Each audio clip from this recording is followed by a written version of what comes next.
Iran যুদ্ধের প্রায় এক মাস হতে চলল। প্রতিনিয়ত বেড়েই চলেছে যুদ্ধের তীব্রতা। এরই মধ্যে ইরানের দুটি গুরুত্বপূর্ণ পারমাণবিক স্থাপনায় হামলা চালিয়েছে ইসরায়েল। অথচ আগামী 6 এপ্রিল পর্যন্ত ইরানের জ্বালানি স্থাপনায় হামলা স্থগিতের ঘোষণা দিয়েছিলেন মার্কিন প্রেসিডেন্ট ডোনাল্ড ট্রাম্প।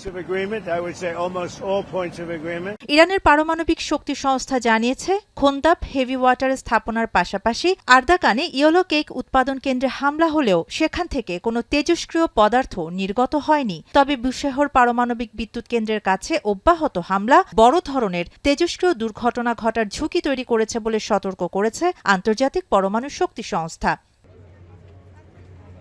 এদিকে যুক্তরাষ্ট্র ও ইসরায়েল ইরানের স্কুল, হাসপাতাল, আবাসিক এলাকা সহ বেসামরিক কেন্দ্রগুলোর উপর বারবার অবৈধ হামলা করছে বলে অভিযোগ করেছেন ইরানের পররাষ্ট্রমন্ত্রী আব্বাস আরাকচি। এর জন্য তাদের চড়া মূল্য দিতে হবে বলেও হুঁশিয়ারি দেন তিনি।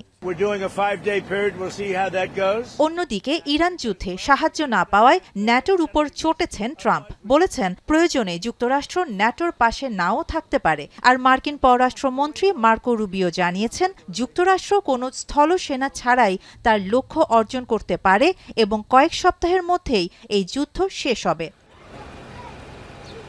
এদিকে ইরানের জানজানে মার্কিন ইসরায়েলি হামলায় 5 জন নিহত হয়েছে। যুক্তরাষ্ট্র ইসরায়েলি হামলায় দেশটির কেরমানশাহ প্রদেশে শিশুসহ 13 জন নিহত হয়েছে বলে জানিয়েছে ইরান। জবাবে ইসরায়েল ও মধ্যপ্রাচ্যে হামলা অব্যাহত রেখেছে তেহরান। সৌদি আরবের প্রিন্স সুলতান বিমান ঘাঁটিতে ইরানের হামলায় 12 মার্কিন সেনা আহত হয়েছেন, যাদের মধ্যে 2 জনের অবস্থা গুরুতর।